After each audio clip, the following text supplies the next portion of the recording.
I'm not here to poke holes in suspended disbelief. Anyway, they see some weird shit. They decide to make a baby. Thou merkin merchant.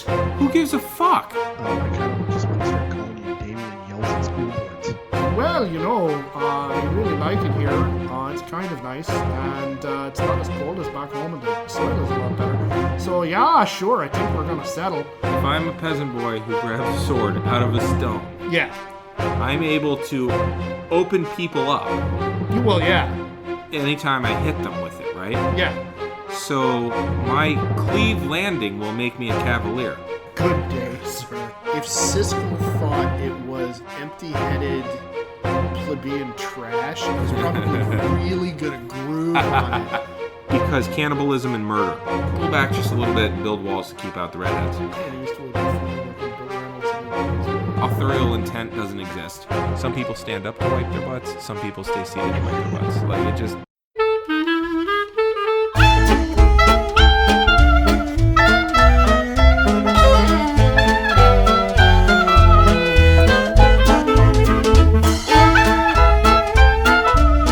This is a Geek History of Time. Where we connect to the real world. My name is Ed Blaylock. I am now on vacation as a world history and English teacher here in Northern California, and am looking to find a job closer to home. If you know anybody in the greater Sacramento area, and not too much greater, by the way, but anyway, if you know anybody looking for anybody with my particular skill set, please do let us know here at the show.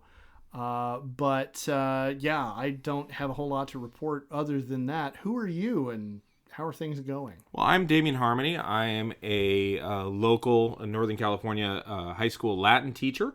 I'm not looking for more employment, but amongst our trove of listeners, if any of you are local administrators looking to hire a very creative and imaginative, slightly stodgy history teacher, I think my partner here... Why you gotta go with stodgy? Really? Because it's true. I don't know what you're talking about. Uh-huh. Oh, yeah, whatever. Thank you for proving it. Yeah. So, that's like my favorite thing on the internet right now is people are like, you're proving my point for me. It's like, no, I'm not. You just have no imagination.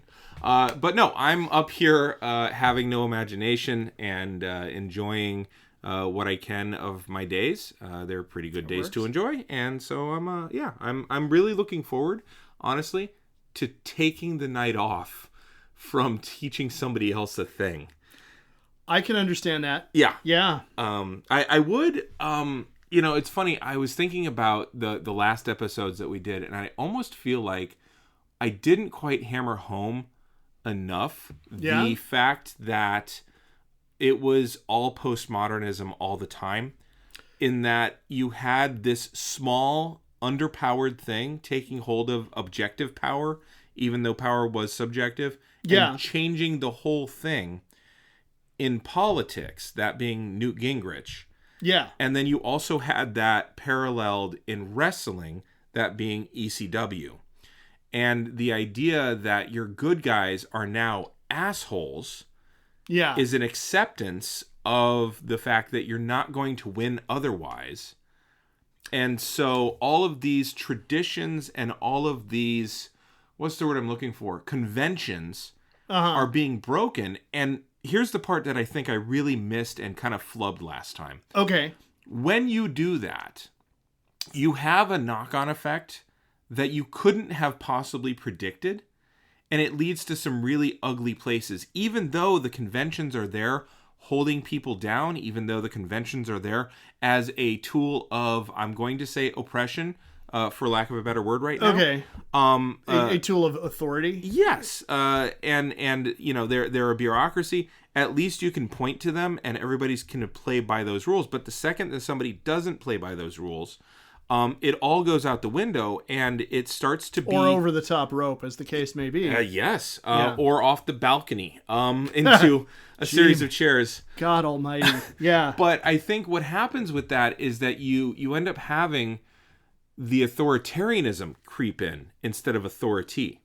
Yeah. And I think... And that's why the referees were no longer necessary in most of the matches, because the authority inept as it was, and that's the whole referee's job, is to be inept and to give you one more obstacle for the face to get over. Yeah. The ineptitude of the referees is no longer an issue because it's whoever has the stop sign. Or the kayak. And there's a huge problem with that because really all that is a drift toward whoever holds the truncheon, whoever holds the fasces is in charge. Yeah. And might makes right, and it doesn't matter what these conventions... It doesn't matter what your conventions are. But, like, the fact that I'm a dick doesn't matter. The fact that I have the power, and I know you're relying on this old system, but fuck you, I have the power. Well, it all comes back to the erosion of essentially democratic institutions. Yes. Like when you're talking about the intense, so meta doesn't even describe it anymore. It's like right. we took the meta and now we're getting meta with that. Yes. Oh yeah. When you on the one hand is an intellectual exercise that can be very liberating. It can open imaginative vistas. There's all kinds of stuff that can be done when you choose to deconstruct. Because it is deconstructionist. It is immensely deconstructionist. Yes. The problem is if you deconstruct without having a framework in place. You're right. Without knowing, okay, look, I'm going to deconstruct this thing in order to point out to you, the viewer, it's this lesson I'm trying to teach you, this theme I'm trying to get over. Yeah. If it's just, no, we're going to rip this shit apart. Yeah, it's taking apart the stereo and not mapping out where stuff goes and just putting it into a thermos, shaking it up, and then dumping it out. Yeah. And then... and then walking out of the room. And wondering why you can't listen to Dire Straits anymore. Right. What the fuck? Yes. And I think wrestling 100% followed that trajectory, as did politics, because society was 100% going that way. And I think that in a world where that happens, you have a drift toward authoritarianism because the only thing that can fill that vacuum is a pack leader. Well, yeah, because and might makes right. Yeah, because when you've done away with all of the institutions that make democracy work, you can't expect democracy to work anymore. Yes. that's what it comes down to. Yeah, and so I think that's why we need to be very aware. Anytime we hear anybody as a pedagogue, decrying the systems that are maintaining democracy. If somebody is decrying the courts, not we have problems within the system. Right. You mean demagogue, right? I mean demagogue. Okay, you said pedagogue. Pedagogue. Yeah. Okay. Frankly, yes, teachers too. Yes, teachers too. Because most of the authoritarians started off as teachers. Yeah, a lot of them. Yeah. So, but no, I meant demagogue. Okay. Apologies. Yeah. The Demogorgon. So the D&D players and the Stranger Things viewers will catch that reference. Have a Steve Rogers moment. But so we need to pay really close attention. And I think this is the reason that you and I, as historians, both went, whoa, hold up. Yeah. Back up. The moment the Trump campaign got started. Well, the moment the Trump campaign got started, because then it wasn't just covert, not in the sense of hidden, but in the sense of not noticed. It wasn't latent anymore. Yes, it was blatant. Yes, that he was really genuinely attacking the institution, the press, directly, which isn't an arm of the state, but it is the fifth estate for a reason. It is the mechanism by which we as citizens know what the fuck our government is doing. Yes. So attacking that institution, attacking the court system, working to subvert and then dominate the courts, perverting the legislative system. Yeah, and all of that. I mean, just the moment he started talking about those things the way he did, I know both of us were like, I've seen this. Yeah, this rhymes. Yep. You know, and, you know, well, you know, you shouldn't bandy about the word Nazi. Okay, look, when he's cribbing Mein Kampf. Yeah. Like, what... Yeah. What do you expect? What do you want me to do? Now is the time like, to actually what say comparison am I supposed to make there? Right. Like, and I will go one step further, and you're gonna love the twist around that this becomes. Okay. Talk about the swerve. Yeah. What I have just done has been to make an argument for conservatism. Yeah. Well, okay. You know, but I have. But it's conservatism, the actual philosophy, the look out for guys like Robespierre conservatism. Yes. It's not Barry Goldwater. It's not reactionism. No, it's not American conservatism. Right. Which isn't actually conservative. It's Edmund Burke conservatism. Yes. You know, it's that. And I don't like that I've come to this, but I do recognize that you do need a saucer to cool a cup, because the swing happens because somebody co-ops populism. I don't think populism was a problem, but somebody co-ops populism and attacks the institutions, and conservatives want to keep the institutions in place. Real conservatives. Yes. Genuine conservative conservatives. Yes. They want to keep the institutions in place because they know what that wobble does to social order. Yeah. And I think that's very valuable. So I'm arguing in favor of countouts, disqualifications, having a ref who has some authority in the ring, and not really spending too much time outside of the ring. Yeah. Bret Hart. Yeah, okay. Well, I'm in favor of Bret that. Hart. Yeah. Yes. Yeah. And as much as I love Mick Foley, and as wonderful as I think he is, I think he was a part of the thing that enabled the corrosion of the institutions within wrestling. Yeah, no, that makes perfect sense. And then we can go back if you want. The same thing could be said about politics. Although I have no love whatsoever. There's for Newt nobody Gingrich. involved in that process that you would say. But anyway, I love him, but no, that doesn't. happen. But yes, what you were talking about with deconstructionism. When you deconstruct something, and there are things. Here's the liberal. Okay. Yeah. And the classic, like the leftist, quite honestly, not the liberal. Yeah, no. Maybe I made an argument for liberalism. We'll pretend. I think it's conservatism. I made an argument really, for conservatism. Yeah. But the leftist in me will say there are institutions that absolutely need deconstruction and destruction, and it's okay to have that chaos because it leads to freedom. Yeah. And that's why it's okay to have matches that are strap matches. That's why it's okay to have battle royales. That's why it's okay to have the occasional Texas Tornado 3-way match. That's why it's okay to have gimmick matches. I'm cool with. But here's the thing. But it's still within to refer to going back. I don't remember how many episodes in that series. It is scripted chaos where everybody knows what the conventions are going to be. So that is liberalism. That is liberalism. See, I know what I'm doing here. Yeah. So I think you make a compelling argument. Yeah. I as the token conservative of the two of us, I think it's important for us to understand that we need to preserve those institutions which are safeguarding the common-weal. Those that are doing their job, that are acting as a brake on and social order is part of it, but those that are acting as a brake on, demagoguery are ones that we need to be very careful about safeguarding.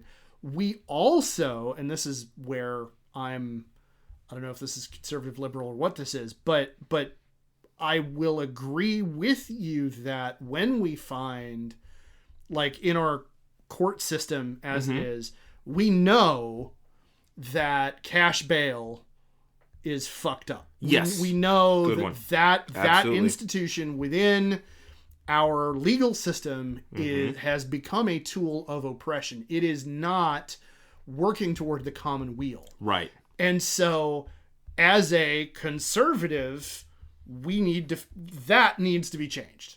Yeah. Like, we need to take that and, like, figure out some other way to accomplish that task. Yes. And we need to have, and this is where I'm going to go back to being a conservative again, we need to have a plan. Right, yeah, something to replace. We need to have something to replace it. We can't just walk in with a hammer and go, okay, no, it's fucked up, smash, and now wait for, the chaos to bring us something new. Right. Which for some folks of a particularly revolutionary bent, well, that chaos is better than what we have now. Sometimes there can be an argument for that, but when you're talking about a system that is fucked up and that has been part of something as systematically bad as what has happened with our legal system for the last 400 years, then I think you need to have a better plan, because we've already shown that no, we have the capacity to make this a lot worse. Like, and so smashing shit for the sake of smashing shit is, in my opinion, not a good idea. Like, right. I can comfortably feel good about making an argument that deconstructing shit, socially speaking, just for the sake of deconstructing shit, is not okay. So you're helpful. making, I would say you're making a conservative's version of the argument in Letters from a Birmingham Jail. Okay, yeah. You don't simply object to something because it's inconvenient. You don't simply smash shit because you want to. If you're going to smash shit, it had better be toward a good. Yeah. And if you're going to oppose stuff, as King would say from that letter, it needs to be, you have to be grounded in a moral reasoning. Yes. So yeah, I think I can. There were plenty of conservatives that marched with King. Like, yeah. Oh yeah. But there were also way more who didn't, because they saw that change as being a threat to the system. Yeah. Well, and the thing is, and the thing is, any being extreme on either end of the spectrum means you're going to be getting in the way of the common good. Yes. And I'm not saying that as I'm not saying that as an argument for the tepid. Yeah. I'm not saying that as an argument for the tepid middle. Right. Nobody wants to see a match with Brad Armstrong in it. You just don't. No, fuck that. So, I genuinely, the thing is, I actually was, I don't remember, in the midst of an internet argument that we were both involved in earlier today, I actually wound up kind of coming to the conclusion that, no, you know what? False moderation. Yes. Is a worse ill than certainly extremism on the left, probably even extremism on the right. False moderation doesn't commit genocide; it only allows it. But okay, it enables it. All right, fine. I'm going to say committing it is worse than enabling. Yeah, okay, fair. But yes, I take your point, and you're still right along with Letters from a Birmingham Jail. And the thing is, in the circles that we both kind of run around in on social media, everybody wants to tank on moderates, like just shit on moderates left, right, and center. And I understand why, because so many moderates are false moderates. They're moderates for the sake of keeping the peace. Like, don't scare the horses. Yeah, and it's like, I'm going to scare the horse because this guy's literally hanging to his death. Yeah. I'm going to scare the horse. I think we need to scare the horse. Yeah. And the thing is, I am, as a matter of fact, a moderate. Like, my economically, I'm a distributist, which I've talked about a little bit before, but like it's a third way solution to the problems that are endemic in late stage capitalism and industrial society. And what it basically amounts to way oversimplify it, is you want to have a market where people can act as their own agent in the market. But you need to make sure that those individuals are protected within that market, and you need to make sure that the individual has the economic power within that to exert their freedom within the market. Sounds like you're a unionist. Well, yeah. Unions are a central cornerstone of distributist ideology. One of the phrases from distributism is the worker needs to own their tools. I like it. You know, you need to have ownership of the means to make your living. Mm-hmm. So if you work in a corporate setting, for example, distributists advocate very strongly for employee ownership of corporations. You know. And that's which is a co-op, basically. Yeah, essentially, yeah. It's so I'm a moderate, but the thing is, I like that a co-op is moderation. I like that a co-op is moderate. Yeah. Because it's not okay. The state is just going to take ownership of everything, and seize all private property, and you have ownership of private property, right? Like everybody who wants to call people leftists in our country, they don't understand what real leftism actually is. Mm-hmm. Leftism is no, the government, the people are going to seize the means of production, and it'll be centralized and I mean, who are they seizing it? So who are they seizing it from? Yeah, and how much how much say do the people actually have? Yeah, and if the people have a tremendous amount of say, and you are seizing it from the billionaire class, play on. Well. Yeah, but what I'm saying that's what leftism is. I'm not saying I'm not saying yes, no. Right. I support this. I don't support this. Okay. I'm saying real genuine leftism would be no, you don't own this anymore, and no, we're not going to pay you for it. No, fuck off. Right. And on the other extreme is economically is total laissez-faire. Hong Kong was the ideal economic experiment. Right. You don't work, you don't eat. That's just the way it is. Right, yeah. With all of even the though toxic, we have all the food. Yeah, with all the toxic, ableist, racist, colonialist, everything is bullshit that goes with that. So, distributism is a solution in the middle of those. Mm-hmm. So it's a moderate solution. The thing is, it has a moral fucking center. And if you want to claim you're a moderate as a way to shut other people up when they're making a moral argument about their fucking identity and their right to be people functioning in society, then you're not a fucking moderate. There's your false moderation. Yeah. No matter how much you want to try to dress yourself up as being, I just think everybody's, I don't want to go too far on either side. No, this is not an issue you can go too far this way on. Yeah, no, I agree with you. Like the moderate, when it comes to genocide, is like, well, can you just kill 3 million? Yeah, and it's like, no. So I get you. Okay, and like in the argument that we got into with this person today, having this individual, making a statement that I compared to a mirror image of the Jedi Council. That was fun. We'll give you the title of woman, but we won't let you in this space. Yeah.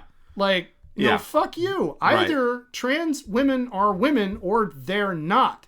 Right. And if you're trying to say, I totally support them identifying as women, I totally but all the which is kind of a weird laissez-faire libertarian. Yeah, quoting a 2015 study that's been disproven or thrown seriously into question at the very least about, trans women in sports and being like, but they shouldn't be able to compete here. Right. Like, no. You don't get to do this on a case-by-case basis when we're talking about identity. Right. Either they're women, which, by the way, they fucking are. Yes. Or they're not. Anything you say that says, they're women, but not like as this. As soon as I heard this quote today. The second that anybody says but, everything they said before that is a lie. Yeah. Yes.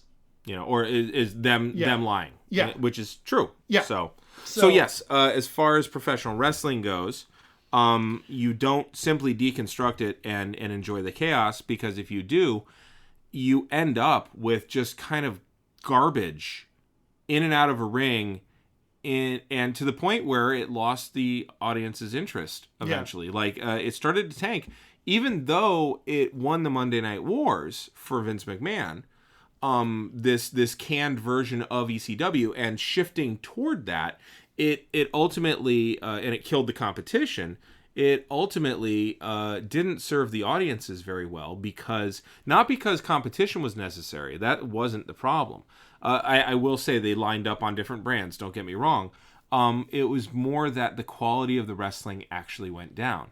And now transpose that over to politics and being a dick. Okay, well, just because the guy in the party that I prefer, just because the guy who is protecting people's rights is protecting people's rights, but he's also being a dick, you are going down a very dangerous road. I would point out that Obama used more drones than George Bush, not because he wanted to kill more brown people, but because the technology was available to him throughout his entire presidency, as opposed to halfway through. Yeah. And Bush had a couple years where he wasn't bombing brown people yet. I would also point out that Obama used Facebook and Twitter and used all the flaws inherent therein. And when Trump did it, everybody noticed that it was happening. And they were like, well, we can't clamp that down because but after this election, after Trump loses to Hillary, then we're going to fix it all. Yeah. And that's the problem with utilizing a kayak in the first match. Yeah, well, because where do you go from there? You go you up, can't up go anywhere. 3 tables. Yeah. And then, Well, yes. and what you wind up having in a teacherly manner is we had a new teacher, first year teacher a couple of years ago at my site, who very, very smart guy, fresh out of teacher school, knew his stuff backward and forward. Of course. And then he got into our classroom. He was a science teacher. Mm-hmm. And he had his first really serious set of classroom management challenges. He had gone through his student teaching in a very Tony, very upscale neighborhood at a school with kids who don't present the kind of challenges that kids at my site do more frequently, because we have kids who have much more significant issues. They're dealing with trauma at home. They got, all kinds of stuff. Institutional, you've got generational, you've got all kinds of stuff that 100% get in the way of kids learning. Yeah. And turn them into little fucking dicks. Yeah. Because they're also middle schoolers. Yeah, which never helps. No. So he got into our classroom and had a series of first relatively minor by standards of anybody more experienced, relatively minor class management issues. And then I don't know why my phone woke up because there, of a word that you said about a set of things. Yeah. Okay. So anyway, he had a number of relatively minor challenges that he was not prepared for. Oh, yeah. And so the issue wound up becoming, after a while, his relationship with his students was one where he would go to the 9. Nuclear option. Yeah. He'd go to 9 on a scale of up to 10. He'd go to 9 immediately. Yep. And what we kept trying to tell him was, okay, no, look, you need some middle to back off.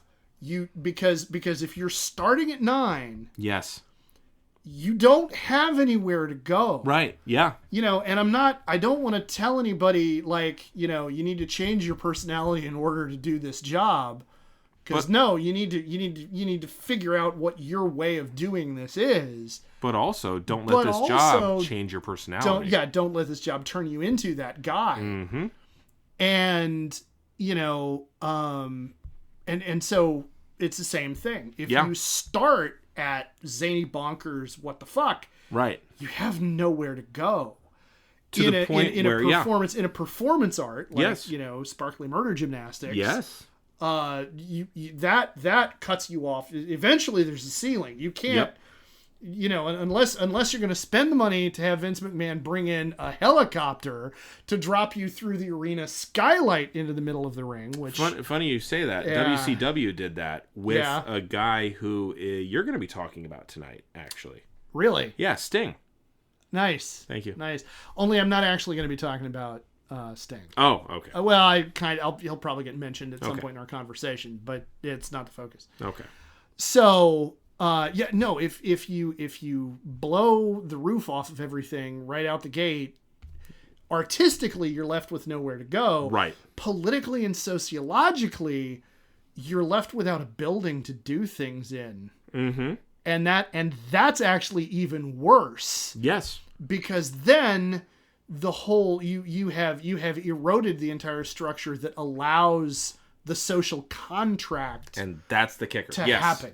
And if you get rid of the social contract, you've lost your audience. Yeah. And it becomes authoritarianism and just competing authoritarian efforts, regardless of ideology. Yeah. And it degenerates into tribalism, Yes.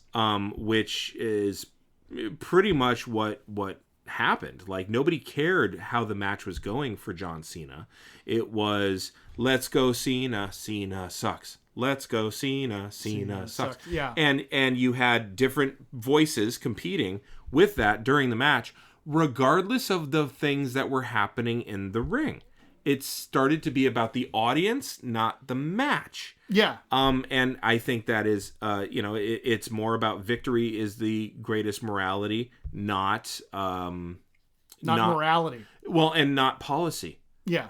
And so yes. So anyway, so like I said, short version. That's basically what happened. Okay. So yeah. Yeah. No. I appreciate that. I mean, we're looking at the clock right now and kind of, oh well, shit. There's half a session. Half an episode. But so, Ed, but what I have you think gleaned? I think that I think it's Yeah. important to come back and make that point because I agree. I think at the end of all that analysis, I think it's good to check for understanding at the end, like Yes.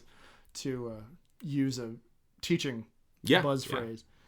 So now on to new business, Yes. as yes. it were. Let's move the agenda. Yeah. So I have been talking for several episodes now, and I've told everybody, go out, read the book, do your homework, read the book. So tonight I'm going to do it. We're going to talk about Dune. And to preface this conversation, first thing I want to ask you, Sure. I know, because you've said it before, that you have not read the book. I have not read the book. Okay.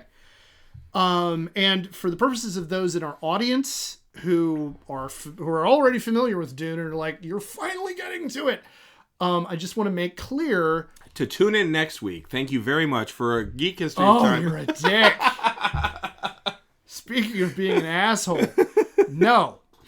I'm only going. We're gonna be spending several episodes, even if we had not spent half an hour putting a coda on the last series. I'm gonna be spending several episodes just talking about the novel Dune. Okay. Now, for those in our audience who are fans, and I'm going to explain this to you now, Please, because they already know this. There is a series of novels starting with Dune, and then Herbert wrote Dune Messiah, Children of Dune, God Emperor of Dune, and Chapter House Dune. So there's this lot of Dune series of books, and the series gets esoteric and deeply philosophical, and he goes off in about 19 different directions. Does he lose himself in it? Like, is it did he have a plan and this was like, I'm thinking Tolkien. He knew what he was doing the whole way. Oh yeah, no, Tolkien was clearly an outliner. Right. Like, Did Herbert just kind of, the characters took him where he wanted them? Herbert knew what it is he wanted to say. Did he suffer And from he not wanted having an to editor? say, I think, I wouldn't say he suffered from not having an editor. I think the things he wanted to say necessitated an awful lot of building out. Okay. He took some kernels of some ideas and ran in a very, I'm going to say 60s counterculture kind of way out to some very, very significant kind of weird extreme kind of developments. Okay. But so on in another episode somewhere down the line, I can talk about the series as an aggregate. Mm-hmm. Now, so Herbert wrote this series of books, and it's this touchstone within the genre. It's this incredibly seminal work. He won all kinds of awards for it. Sure. And it's been massively influential. I'm going to talk about that later in this series. But he died. His son, back in the 2000s, got together with Kevin J. Anderson, a name I know you'll recognize, being a Star Wars universe fan. Mm-hmm. Got together with Kevin J. Anderson, and they wrote a series of prequels. Okay. House Atreides, House Harkonnen, House Karina. I didn't read the third one. I got through Atreides and Harkonnen and kind of stopped. But it was Mound House Atreides. Nice. Mound House. Yes, very very well done. Yeah. And then after that, they wrote another series of novels that were about an event within the universe's history called the Butlerian Jihad. Oh boy. That, like, they said, okay, well, all this stuff that Dad, kind of hinted at and talked about, we're just gonna tell that story, and here it is, and we're gonna write it all down. Okay. And then, and I'm trying to remember the order in which they published these things, but they did that, and they also did a sequel trilogy to the Dune series that involved the main characters of the original books being kind of cloned and kind of resurrected. It's a weird Ixian Tleilaxi technology is weird. Anyway, and it was called the Mountain Trilogy. Yeah, very well. Right. Yeah, good job. So, good job. Really, or the Sirocco trilogy, the Sandstorm trilogy. Exactly. Yeah, they made a mountain out of. Yeah. So, and the thing is, I'm going to be kind of unkind. Kevin J. Anderson is a good writer. Is he? Well, okay. I mean, I enjoy his stuff. Okay, I genuinely don't know if he is, because I hated all his Star Wars stuff, and you know me. Wow. Oh yeah, it's really hot garbage. Yeah, it was necessary reading because that's all we fucking had. Jedi. Wow. Yeah, well, I'm giving it to my kids to read just because again they should know the mythology. Okay, all right. But yeah, you're bringing them up in the faith. I properly. am absolutely. Okay. But before the Great Schism. Yeah. Yes. The Disney Schism. The Great Disney. Nice. But yeah, I was massively disappointed by his books that he wrote. Even the anthologies that he was a part of. Wow. Yeah, the Tales from. Honestly, they were weak. Now, I don't know if that's because he's a weak writer or if that's simply because there are some sandboxes some authors can play in. And others that they can't. Well, here's what I'm going to say. Yeah. If you didn't like his Star Wars stuff, don't read his Dune stuff either. Okay. Because it's very clearly Kevin J. Anderson's work. Okay. And I do not generally agree very often with the writers of the Penny Arcade webcomic. Okay. But one of the two of them is a huge Dune fan. Mm-hmm. And there's an episode of the webcomic where you see his analog in the comic, his character in the comic, sitting in an overstuffed armchair in a clearly very Tony study. Sure. And he's got a mug of something in his hand, and he says, "Many of you have written to me to ask what I think about the prequel trilogy being written by Kevin J. Anderson and Brian Herbert." And after long consideration, my opinion of the series is, and he's foaming at the mouth in the last frame of the comic. His eyes are red and bugged out, and he's screaming, "They are fucking his corpse! Do you understand me? They are fucking his corpse!" It got to the point where it's really clearly everybody loves this series. People are going to keep buying stuff that has this on the cover, so we're going to keep writing these novels, and we know we have an audience, and we can make bank. Right. And it became a money-making exercise. So cool. Anyway, but that's all the expanded universe stuff of it. The initial novel is what I'm going to be talking about. Okay. And later on, we can talk about the novel versus the movie, because that's kind of the dynamic that got me thinking about doing this with you in the first place, was when we talked about Starship Troopers. Yeah. But for now, the focus here primarily is on the one book, because it's the entryway into this universe. Okay. It is the cusp of all of these things happening in science fiction. Okay. It is the seminal work that influenced all this other stuff. Like, you could get rid of the rest of the original Dune trilogy, and like the memes that we see on the internet all the time anyway would still be there. Okay. Because when you see IR Dune Cat, I control Spice with the cat wrapped up in the blanket like a sausage with the altered blue eyes. Sure. That's a reference to if you know the first book, you know what that means. Sure. Yeah. And even if you don't know the first book, If you've seen the movie, you get it. if you've seen the movie, you get it. Yeah. And even if you haven't read the book or seen the movie, if you've been on the internet long enough, Yeah. you know the reference, and somebody has probably said, "Oh, it's a science fiction novel from back in the '60s about Right. You are the conversant spice with and it. worm." Yeah. You're conversant with the things that are involved, Right. and that's why I think it's important to talk about the book, because it's become such a huge touchstone, not just in the science fiction fandom community, but in our popular culture. Okay. And I mean, a big part of that certainly was the David Lynch movie. Right. That captured everybody's visual imagination with Yes, it. very much. And everything that probably came after has been a response to that one way or another. An awful lot visually, of it. Yeah. Visually, certainly. So And isn't there a movie coming out? yes, there is. Okay. And oh my God, I'm so excited for it. I cannot begin Good timing? to tell you. Good timing. Cannot begin to tell you. right. Like the internal squeeing is so loud. I don't know enough about Timothée Chalamet to know what I'm going to think about his Paul Atreides. Okay. But all of the other casting decisions they've made Are good. are amazing. Okay. So yeah, I'm way stoked. Okay. Way excited for it. And visually, what the bits of it that we've seen visually, it's gonna be a very major departure from the David Lynch vision. And I think it's gonna be closer in a great many ways to the pictures that Herbert had in his own head.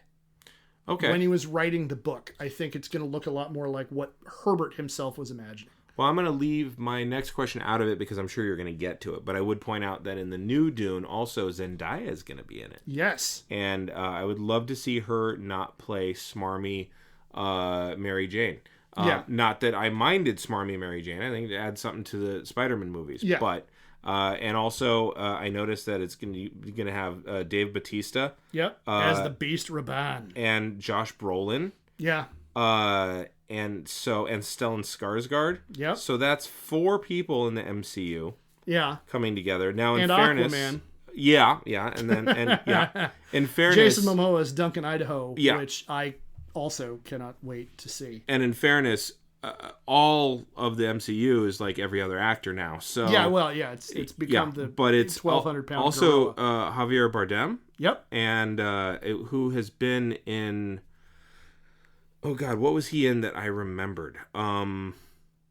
It'll come to me in a bit. Okay. But also, what do you call it? Oscar Isaac. Yeah. From Star Wars fame. Yeah. So yeah. As Duke Leto. Yes. Not merely in the film, but as one of the central characters of the early parts of the story. Spoilers: he doesn't make it through the whole thing. Good enough. I'm gonna say the book is 55 years old, so I'm not gonna. There are no spoilers. There are no spoilers anymore. So now I'm gonna admit, like from the outset, that I have really been intimidated by this topic. Like when we first got together to talk about topics that we were going to be doing. I remember you 2 years ago said, I specifically said I'm going to have to do something about Dune, but oh God, I don't know how I'm going to get a biting angle. Yep. And the thing is, it's because just like I said, it's this cultural juggernaut. It's this thing within science fiction that it is one of those works that you can say, well, okay, this was pre-Dune and this was post-Dune. Okay. It's in the same category as classics of the genre, like The Lord of the Rings, like the Pern series by Anne McCaffrey, which interestingly is less than a decade after Dune. The 60s and 70s were a watershed kind of period for science fiction as a genre, especially literary science fiction as a genre. There was a whole lot going It is one of those things that has echoed down through the genre ever since. Okay. And so, and a big part of the reasoning for that is it was one of the first science fiction novels that really got into really, really big ideas. Okay. Science fiction up until the 50s was largely formulaic. And I'm not saying it all was, but I'm saying the overwhelming majority of stuff that was getting published in the pulps, the overwhelming majority of stuff that was the genre, was adventure stories with a scientific twist to them. Right. That had been, okay, well, I'm going to teach this, like very early science fiction was, I'm going to teach this scientific principle. Oh, okay. By putting it into this adventure story. About, sure. I mean, in many ways, you're Duke talking Douglas in the 22nd century. You're talking about making something fit for mass public consumption, typically in an anthology as well. Yeah. And in an anthology magazine, a pulp magazine. That ultimately echoes songs on the radio. Yeah. They all had to be basically within 2 minutes. Yes. And then they would get played on the radio. And the radio is for mass, again. So it's not like there weren't people playing brilliant music somewhere. They just weren't on the radio. Yeah. Because they were doing their own thing that was not acceptable to radio mass consumption yet. Yeah. And I know that people are going to come at me like in their heads as I say this about so much of science fiction during this time period being formulaic. And they're going to be, well, what about Lensman? What about Heinlein's other stuff? What about this, that, and the other? I'm gonna say, here's the thing: we remember the works that stood out, the overwhelming. Just like you're talking about music on the radio. If you were actually to go back and find a recording of 12 hours of popular radio music from the 50s, yes, there'd be so much shit on there that nobody remembered. Yes. Because it was consumed, it was okay, and it was gone in a flash. Yeah. The stuff that we hear now on oldie stations is this for some reason has resonance. This for some reason has staying power. Yeah. This is exceptional for this one reason or another. And the same is true with literature. The number of books that went out of print and were completely forgotten, the number of pulp magazines that were shredded, burned, whatever, thrown away in a landfill. Absolutely. So it's the same kind of thing. So what we remember is the stuff that's exceptional. And the stuff that we hold up as classics of the genre are even more exceptional. And Dune is that. Okay. And, so number one, it's this big thing. And everybody, because it's so important, everybody has said something about it. Like literary critics, science fiction websites, science fiction it's become vlogs. a touchstone. It's become a touchstone. Yeah. And for a really long time I was like, I don't know what I can say that a dozen other people haven't already said.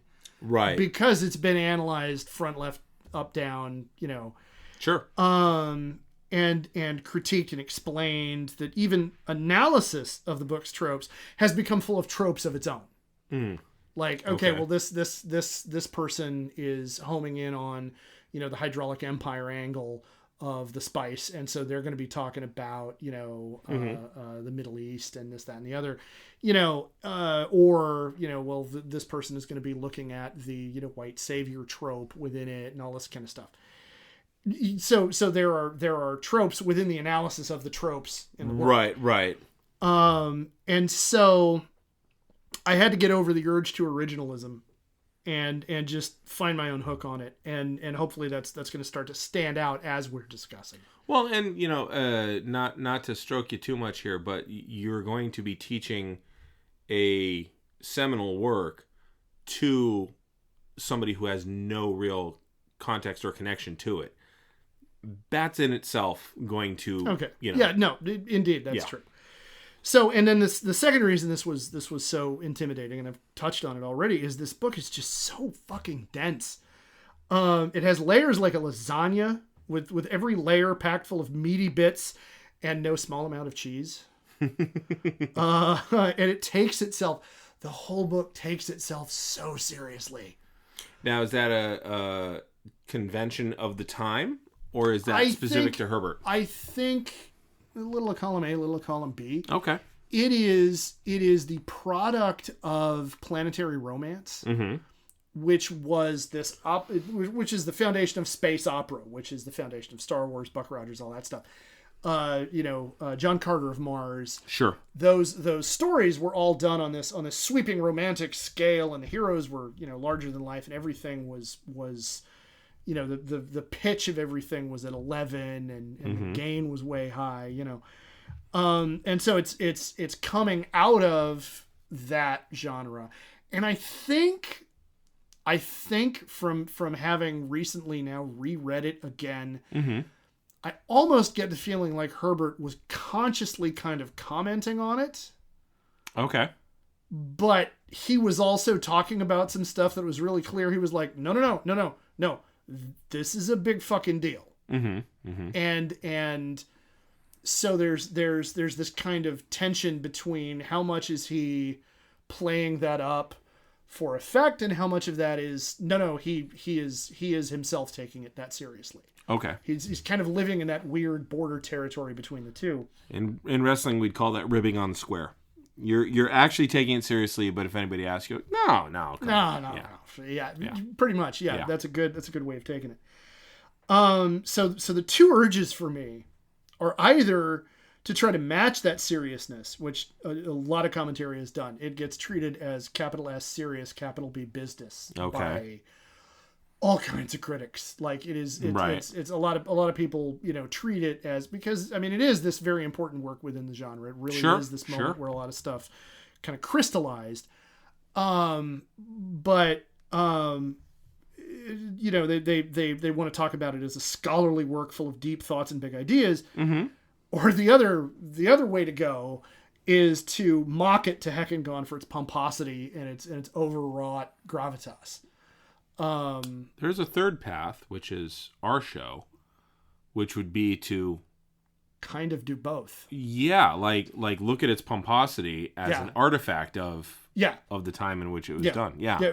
Funny you should say that, because my next paragraph says, true to the form of this show, I'm going to kind of do both.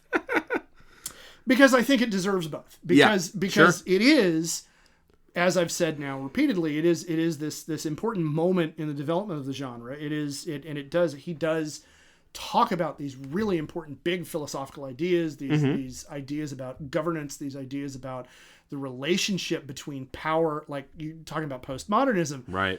So much meditation on power. Okay. So much meditation on power and the nature of power, and how absolute power ultimately winds up becoming limiting. I can see that. Yeah. And this. Wait, oh my God. When did he write this? When did this come out? 65. Published in 65. He wrote it between 63 to 64. I wonder if he'd seen that episode of Twilight Zone about the dictator, where the guy is clearly Castro but not. It was probably because that's. He's trapped by his. He probably. What I would venture to guess is, if he did see it, Herbert, kind of being the guy that he was, I'm sure he already had those ideas in his head, but he looked at it and went, oh, yes, like that, yes. Because and that's a great example of kind of how those ideas were floating around in the mass consciousness. And so it's a very important work in early, what is called soft science fiction. It's a massive influence both within science fiction and beyond. Even if you, as I mentioned earlier, even if you haven't read the book or seen all or any of the films, you probably know the first line or two of the Litany Against Fear. I will not fear. Fear is the mind killer. I know it when you say it. Death. Fear is the little death that brings total oblivion. Okay. I will face my fear. I will let it pass through me and over me and through me. Oh, that's cool. Yeah. I like that. And in the space that is left, only I will remain. Oh, man, I kind of want to put that in Latin now. You could probably find somebody who's already done it and then critique their translation. You've seen references to sandworms or the spice melange. Yeah, absolutely. Any number of other meme-friendly tidbits out of the book. Right. At the same time, it is stilted. It's overwrought. It's melodramatic, and it's a hard read. Like it takes effort. Again, though, you told me it was in the 60s. It's so kind of there you go. Yeah. Yeah. The characters tell each other whole chapters worth of exposition. Their inner monologues all sound artfully composed. Okay. In his own head, the protagonist sounds like a Shakespearean protagonist. And all of those big ideas mean that there are lots of lines of print dedicated to heavy philosophizing at the expense of the action and sometimes of the pacing of the story. Okay. So it deserves a bit of mockery too. Sure. So altogether then, it's a great subject for us to get into. And so like we have done before, I want to start by leaving the book completely behind and going into the history... Please do. Of the world at the time that Herbert was writing it. And I'm going to start actually by talking about Herbert's career. Okay. So he started publishing stories in pulp magazines in the 40s. Okay. His earliest works were not science fiction. They were adventure pulp stories. Okay. And then he got into science fiction in the 50s. I'm going to make a guess here. Yes. Based on the other authors that you have chosen to highlight from this same era. Yeah. Howard. Yeah. By the way. Yeah. The biggest one. Yeah. Well, and then prior to that when we're talking specifically about the pulps. Yeah. And then also, Starship Troopers guy. Heinlein. Okay. So, why do they all start with H, first of all? That's a good question. Wow. Yeah. Shit. Yeah. Okay. Talk about pattern on the wallpaper. Second of all, I am going to guess that given I remember seeing parts of the movie. Okay. Given the focus of conquest, empire, stuff like that. Okay. I'm going to guess that he was in the Navy. I got to look that back up. Okay. I don't recall the detail. I think he... He said he started writing in the 40s, so that tells me if he was in the Navy, he would have been done by then. Yeah. Which means he missed the war. Yeah. But I'm going to guess that he now was in the Navy. Now I got to look that back up. And I'm also going to guess that because he started writing adventure pulp first, that his childhood was unsettled. I'm going to guess both of those things. So, okay. Yep. So it's kind of spooky. He served in the Seabees for 6 months as a photographer. What are Seabees? They are the engineering. They're like the Navy's version of the Corps of Engineers. Oh, okay. And so he served as a photographer in the Seabees during World War II. Got a medical discharge. Wait, during World War II though, so I was off on his years. Yeah.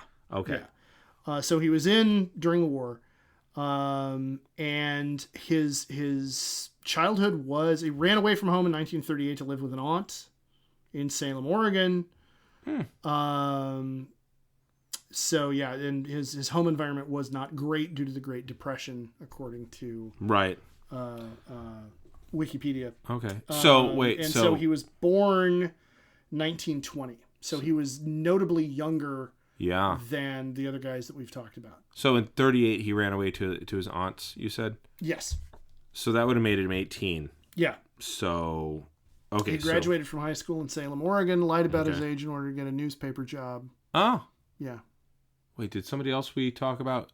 No. No, okay. Not that I can Not recall working for a newspaper. No. Yeah, no. Okay. So I'm wrong about I'm right about the branch, but I'm wrong about his time of service. Yes. I would have thought that he didn't see combat and or well whether or not he was in a combat zone as a CB. Well, you said medical discharge, so I assumed, but probably, okay. Yeah. But medical discharge could be wounded, could be could be injured. Yeah. Threw his back out doing something, Okay. So yeah. So he's in a similar stripe in a number of ways with the other guys. Yeah. With Heinlein. He's kind of a portmanteau of both because unsettled childhood and Navy. Howard's childhood was very settled but very unhappy. Yes. So good point. Good point. But it's 6 to 1 half. Yeah, exactly. Potato. Yeah. But so it's interesting though that you bring up the parallel with Heinlein because Heinlein is one of his stated biggest influences. He himself said Heinlein science fiction work was a huge influence on his own early forays into the genre. Sure. Also, Poul Anderson and Jack Vance were big names. Okay. You may or may not recognize Jack Vance. I'm sure you don't know Poul Anderson because that's deep literary sci-fi geek stuff. Vance is an important one. Number one, because Jack Vance, his work, The Dying Earth, was itself a huge influence on the imagination of Gary Gygax. Oh, okay. And so, and I may have mentioned this in passing in other times in other episodes, but the whole idea of, as a wizard, I can memorize these spells and cast this many spells before I forget them and I have to study to relearn them. That is a Vancian, it's referred to as Vancian magic because that's how wizardry worked in the weird eldritch nature of his Dying Earth series. Okay. Vance is also very notable here, specifically within the context of us getting to Dune, because he was a planetary romance guy.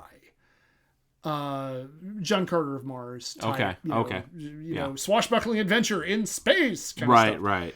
And he was a contemporary of Herbert's, and the novel Big Planet, which I can get into later when we actually talk about influences and everything, is clearly a very big influence on Arrakis and Dune. So now Herbert's first published novel, The Dragon in the Sea, was originally published as a serial in Astounding magazine starting in November of 1955. Now, by this time, the pulps, as we refer to them as the pulps, had died out. The market had essentially crashed. The adventure stories moved into comic books, and science fiction became its own thing in digest magazines. And Astounding was one of them at the time. And then over the course of the next several decades, the number of digest magazines shrank. Right. Until in 2000, there were like 5 of them left. And so Dragon in the Sea touched on ideas of conflict over oil. This is in 1955. Whoa. Okay. Real quick. Where is Herbert from? Pacific Northwest. Okay, so he's an American. Yeah. Well, I mean, we did overthrow the Shah on behalf of England so that BP could continue. Yes. So, I mean, we installed the Shah. I'm sorry. We installed overthrew the Shah. Mossadegh. Yeah. Remind me what year was the overthrow of Mossadegh? That was 1953.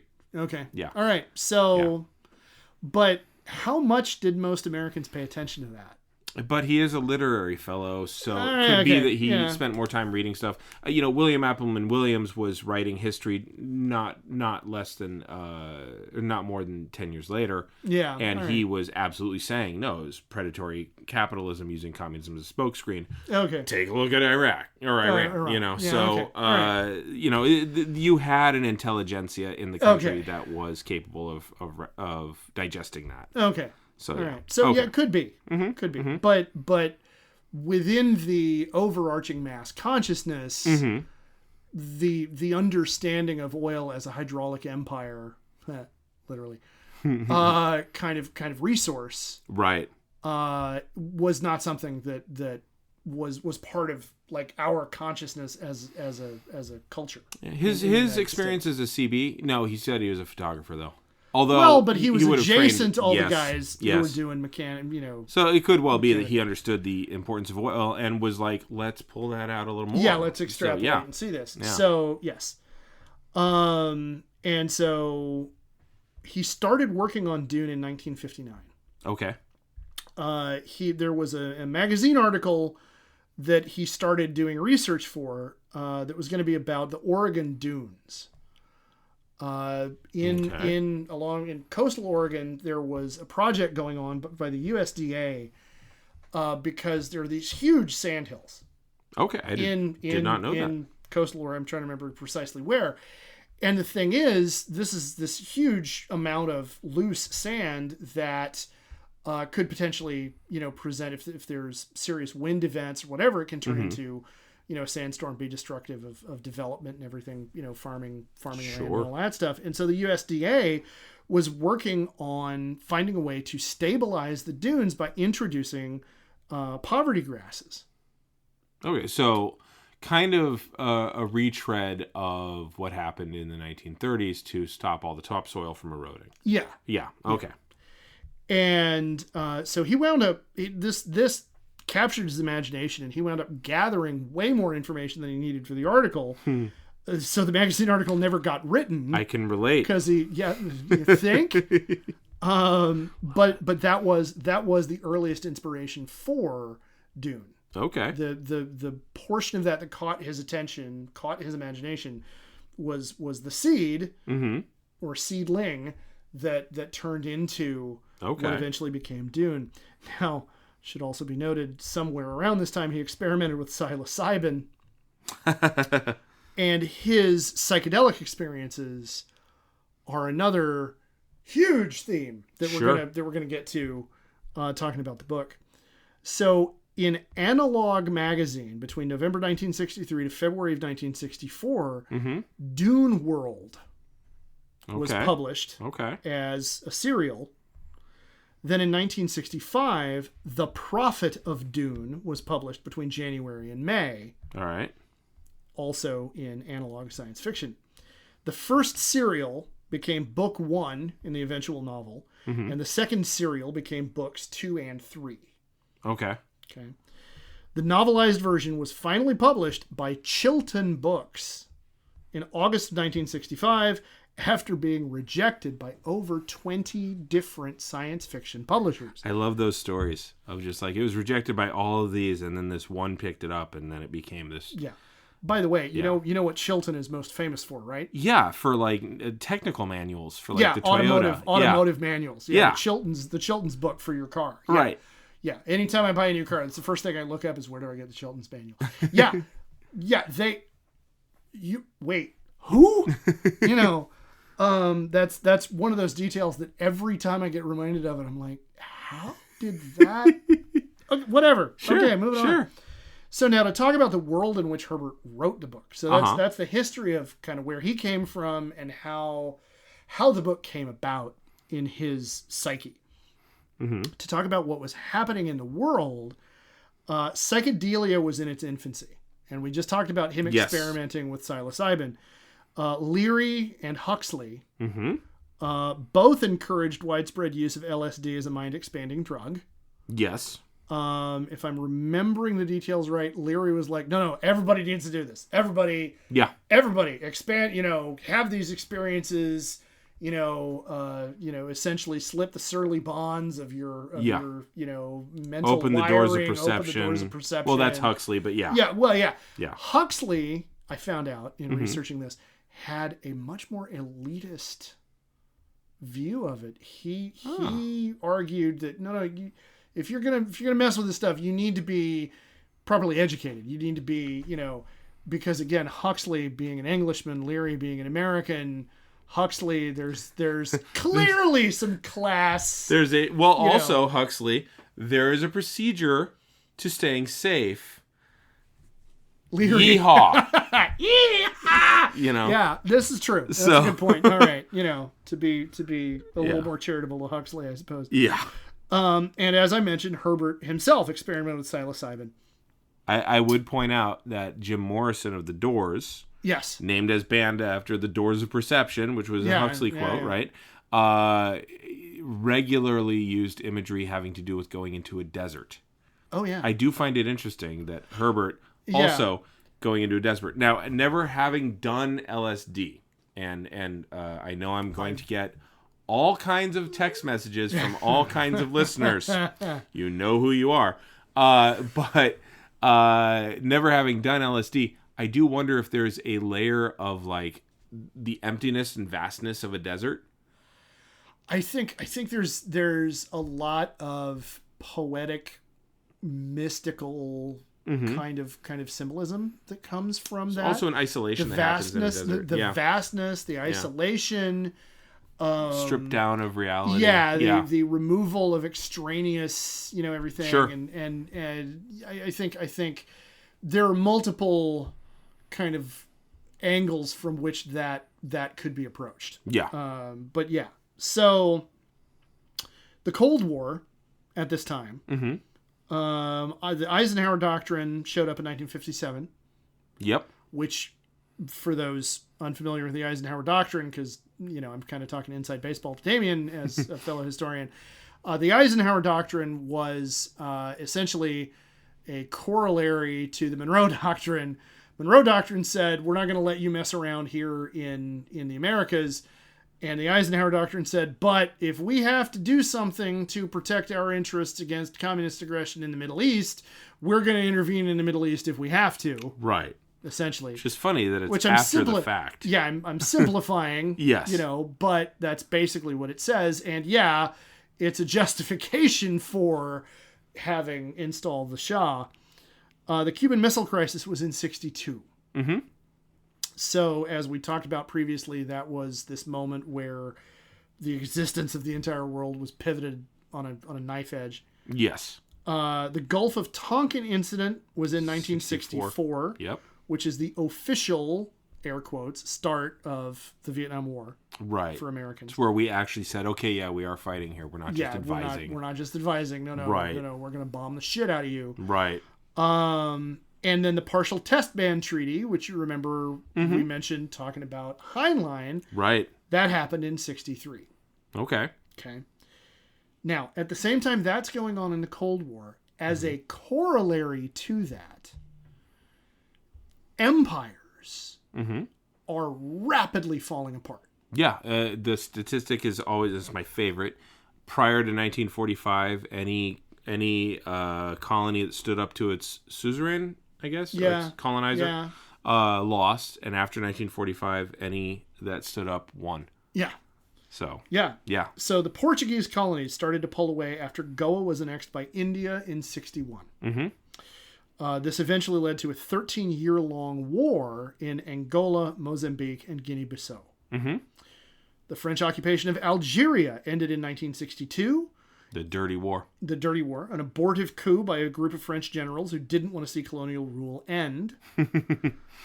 The French gave up Indochina in the 1950s, Vietnam, Cambodia, and Laos, granting 54 was Dien Bien Phu. Dien Bien Phu. The British Commonwealth expanded rapidly in the 1950s and 60s as essentially the whole empire got cut loose owing to post-war economic realities. Yeah. We just don't have the money to hold on to anymore. Yeah.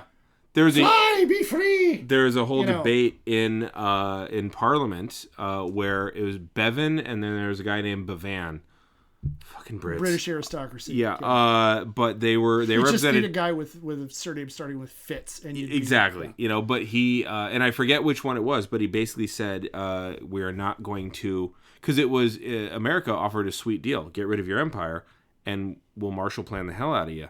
Oh, okay. Version 2. Yeah. And one of them said, basically, I will not let the English empire be sold for the price of a package of cigarettes.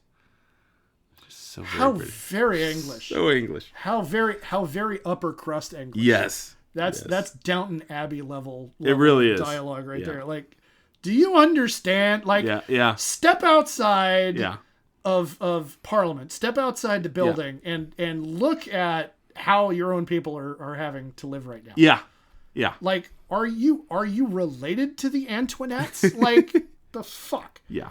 Yeah. Okay, so Kenya had the Mau Mau uprising between 52 and 56. Yep. There was a three-sided civil war in Rhodesia starting in 64 that ran all the way until 1979. Yeah, then it lasted long enough that Warren Zevon wrote a song about it. By the way, it's a good song. Roland the Headless Thompson Gunner. Highly recommended. It's amazing. Okay. It ends with Patty heard the burst of Roland's Thompson gun and bought it. Okay. Anyway, right. So Belgium cut the Congo loose without any preparation at all in 1960. Not only that, they unscrewed the light bulbs in all the buildings and took them with them. Yeah, how fucking petty. I mean, super petty. My favorite part is the speech. Like, if you ever get a chance, read the speech that Patrice Lumumba delivers when he accepts... because they're like, okay, you need to thank King Bedouin and all this kind of stuff. And he's like, the fuck I do? So, and he just lists all the shit that Congolese have had to deal with. Oh, yeah. And he's like, and now it's ours. Yeah. And it's like, not even thank you. No. It just like, oh man, it's so good. Well, yeah. And the problem was the guy in charge of the UN was from Belgium. So he absolutely let the CIA and everybody do all that they could to fuck Patrice Lumumba over. Yeah. So yeah. Lumumba has a special place in my heart. Yeah, no, I can understand based on just that story. Yeah. I can understand why. Yeah. But okay, so that's 1960, 61. Yeah. Yeah. Their colony of Rwanda similarly descended into tribal warfare after independence in a cycle that carried on for literally decades. Yes. Now, the Middle East is an interesting case here. The Middle East had been cut up into multiple protectorates and mandates after the First World War. So, like, they were part of these empires, but on paper, they had their own governments. It's like a territory system for America. Yeah. And by the 50s, most of those states were at least nominally independent. Mm-hmm. But there had been revolts against colonial powers across the region in the 20s and 30s, which, as you pointed out, had all lost because pre-World War II, post-World War II. Afghanistan is worth mentioning here because it had been a semi-client kingdom that Britain had never fully conquered, but had gone to war with 3 times in the 19th century. Mostly because Afghanistan, the rulers of Afghanistan were consistently a problem for the British Raj in India. Right. And so they kept trying to bring them directly under control, and they never succeeded because fucking Afghanistan. It's Afghanistan, yeah. Egypt asserted its own power in 56. Yep. By nationalizing the Suez Canal. Which was Go ahead. one of the only times, and if this is what you're about to say, it's one of the only times that the U.S. and the USSR were on the same side. Yeah. Because they were telling France and Britain, stop it. Knock it the fuck off. Yeah. Yeah. And also, it's one of those few occasions on which the English and the French, like, willingly, eagerly cooperated on something. Yep. The UK and France backed Israel's invasion of the Sinai as cover to seize the canal and oust the Nasser government. Right. This specific event is really important to the book. Okay. This is really, and you'll see why when we get into details. We're going to see that in a bit. Across the Middle East, there was this overarching sense of circumstances of Western powers asserting rulership over populations who largely kind of like restively tolerated them, but went about their daily business holding them in contempt. Yeah, I mean, this is what happens when you have that geography. Yeah. Where it's like, oh, cool, you're the king. All right, have fun being a king. I'm going to be over here because I have shit to do. Yeah, like you know. I gotta. Oh no, you rode by. You're a great king. Yeah. Fuck off. Like whatever. Yeah. I mean, straight up. Yeah. This is where you start to see Pan-Arabism too. Yeah. Yeah. Oh yeah. Yeah. Now I'm focusing heavily here because looking at the cases that I've chosen, I'm focusing heavily here on the ones where violence was involved in the decolonization process. Okay. Because there were plenty of places, like the British let any number of their colonies leave and join the Commonwealth, just like, no. Have your independence. Partly because we're letting you go because we don't really have a choice. Because of the violence in the other places. Yeah, because they were so busy. Like, they were so busy putting those fires out that they're like, you know what? I don't want my nose broken again. Yeah, well, like, you know. And I'm busy trying to stop the bleeding over here. I just don't have the resources. Right. You know. Right. So no, go, fly, be free. Join the Commonwealth. You know. Hail the Queen. You know. Yep. And first, these violent incidents would have been in the forefront of Herbert's mind because they're the ones, you know, if it bleeds, it leads, is a perennial truth. Sure. And secondly, they tie thematically into the ideas he expresses in the book. Okay. About hydraulic empire, about collapse or maintenance of empires, about the nature of power. It's all there. Okay. Now, I want to talk about the state of science fiction in the early 60s. Okay. But I think, especially owing to the 30 minutes we spent Sorry. ending... No. I'm as guilty, even more guilty than you are. But having done that, I think this is a good kind of pause point. Yeah, I think that's wise. We can pick up from here. Okay. Based on just the bit that I've talked about so far... What are your thoughts going into next Never episode. having read Dune, Okay. my thought is I'm going to predict what Dune is about. Okay. And again, I saw the movie, like, I think the same year I saw Ghostbusters. Okay. So I was like 6. Okay. Yeah, it was 1984. Okay, so, yeah, that makes sense. All right. So I don't remember much of Dune except Okay. for the giant floating vagina. And, the Guild Navigator. right. Okay, yeah. It was like, wait, and hold on. and a I few swear, words. I swear I'd remember that. Okay, no, wait, Yeah. I do. Okay, Yes. yes, I know what you're talking about. Okay. But also there's like a needle By at the way- someone's By the way, that's a very Lynchian adaptation okay. of Herbert's own stuff. Because, yeah. and a 1980s Lynch- you know. Yeah, well, yeah. know. I'm going to blame Lynch more than the Fair, decade. But fair. yeah. But also there was a needle at Agent Cooper's neck. The Gom Jabbar. Okay. And I think he had to put his hand in a box, which Yes. is really funny because I grew up, like, I was a little too old to be really laughing at Dick in a Box, the skit, Yeah. but it totally Yeah, like totally. Yeah. echoes. Yeah, yeah.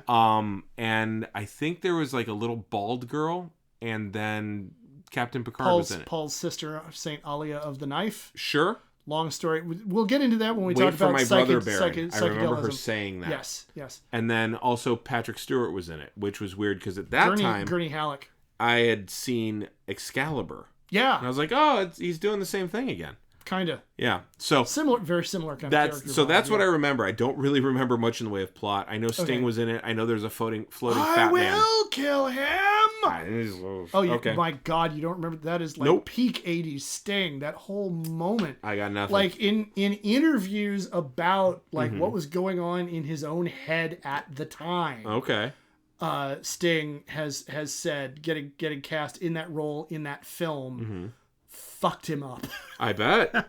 I bet. because that was at this moment where he was essentially the face of the police, right. which the guy who actually formed the police is still bitter about that to this day, because I can't even remember that guy's name, but I can tell you that Sting was born Gordon Sumner. So Okay. to give you an idea of whose side in that argument I'd take. But so he was at this point where he was this huge thing in pop culture. And then and like he fell into this secondary persona Okay. that was no, there's Sting and then there's Sting. Gotcha. And what you see fade Ralph, he said no, That's the that's second what was one. going on in my Okay. head. So anyway, So needless to say, I don't remember much in the way of plot. I'm sure Okay. somebody had to go put something somewhere or something. I don't. Okay. Well, yeah. we'll get into it. So Because now there's the okay, here's the bare bones recap of the plot that I'm gonna do, and then now we gotta unpack all the other stuff. So having said that, here's my guess for what's going to happen in it, Okay. based on what you told me. Okay. There is going to be an empire that is on its way down, holding on to power, and the people that I'm going to guess that Agent Cooper unites them somehow. Okay. But this is before Agent Cooper. oh, I know, Okay, I know, all but right. I don't always remember his name, but I remember Kyle MacLachlan. Yes. Yes. Agent Cooper without the shellac. With that total 80s haircut. Yes. Yeah. Okay, so Kyle MacLachlan is probably going to unite them somehow, Yeah. but it's going to be bloody and messy, and if there is a victory, because I remember they talked about wanting to make sequels to this, but if there is a victory, then you're not going to be quite sure that you agreed with all of their tactics. Okay. So that's what I think is going to happen. Okay, some moral ambiguity. A little bit. Okay. Like, it's clearly bad people that are in charge, but the people who are coming up are going to be unsettling in some way for people. Okay. And given that he cared a lot about oil, I'm going to say that the spice is going to be a stand-in for the oil. Okay. So, because I remember spice pure unrefined, which tells me oil. Okay. So, Yeah. So, Yeah. There are lots of parallels in that direction. So okay. that's what I've got. Okay. Yeah. So we will revisit Sure. this Yes. at the beginning next time when we start talking about it. The history of sci-fi. Yeah. Basically. Yeah. Yeah, Okay. essentially. Cool. So, As far as books to read, I've got nothing. okay. But I will say that I'm working my way through Supernatural. Okay. And I just watched the hotel one where they used every hotel trope. It was like The Shining meets Psycho. Yeah. It was fun. Oh. It was a lot of fun. Yeah, no. So. That's one of those episodes, to me, that's one of the episodes where the writer's room was clicking on all cylinders. It worked well. really, all the way. really And clicking even the on. minutia really got me. Because, like, the room that they got was room 237. Yeah. And I was like, it's funny. Yeah. All right. So that's what I've got. I've got nothing to recommend. What do you got? Okay, I have a history to recommend. Okay. The Greatest Night by Thomas Asbridge. Okay. It's a biography of William Marshall, who You'd mentioned him previously. and his rise from a essentially expendable second son of a Norman warlord during the First English Civil War period between Stephen and Matilda, to literally rising as high as somebody could rise in England in the 13th century without actually becoming king. Okay. And it's a fascinating study of his career, and just how he was both very typical of the kind of man he was in that time period, and also how he became the archetype Okay. for that kind of man in the time in which he lived. He was the cultural touchstone, partly because he lived so long. He was on the battlefield into his 70s, All right. which was, That's pretty old. way old for the time Yeah. period. And just because of that, and because of the reputation that he'd garnered over the course of his career, how he became the archetype that we now, when we in the modern world think of chivalry, Okay. a lot of our ideas are formed by who William Marshall was and what he did. And so it's a very, very easy read, without being dumbed down or oversimplified. Just very highly recommended. Loved the book. Okay. So I recommend that very highly. Cool. Well, where can people find you on the social medias? I can be found on the social medias at EH Blaylock on Twitter, and on Instagram. I can be found as Mr. Blaylock on the TikTok. Where can they find you? Find me at Duh Harmony, 2 H's in the middle, on Twitter and Instagram. You can find me every Tuesday night on twitch.tv/Capital Puns. The first Tuesday of every month, we have a pun tournament. All the rest, we're playing games and having fun, Cool. and getting things going until we get back to live comedy. I'm the sticky wicket on that one because I have children that I want to make sure are safe first. Yeah. And then I also have a show on Fridays on the YouTube. Just type in Marvel Strike Force Excelsior Gaming, and you'll find 99 Problems, but a Stitcher Ain't One. It's a lot of fun. My partner and I, Ian McDonald, also we play and talk about Marvel Strike Force, and it's all its intricacies and things like that. Very cool. So yeah, that's enough. That's good. Yeah, That's a lot. It is a fair amount. I have other ambitions, but currently this podcast is really where you should find me. Yes. Speaking of which, Please. you can find the podcast collectively at geekhistorytime.com for the website, and at Geek History Time on the Twitter. On the Twitter. Yeah. Also, while you're at it, you can find us on. If you just found us by accident, use your Apple podcast finder. You could use Stitcher. You could use Stitcher and Spotify. There you go. And then please make sure you subscribe, rate, review, give us the 5-star that you know we deserve. And please tell your friends. Tell your friends to listen with you, and then come up with study questions for them. Indeed. Yeah, it's really the best thing for a friendship, honestly. It's called having a treatise off. And you need to do that. Yeah, So, occasionally. cool. Well, for A Geek History of Time, I'm Damian Harmony. And I'm Ed Blaylock, and until next time, remember that he who controls a thing can destroy a thing. What? Wait, no, I got that wrong. What? He who can destroy a thing controls a thing. What? We'll get into it. Oh, just fucking Hydraulic Empire. Roll a 20, god damn it.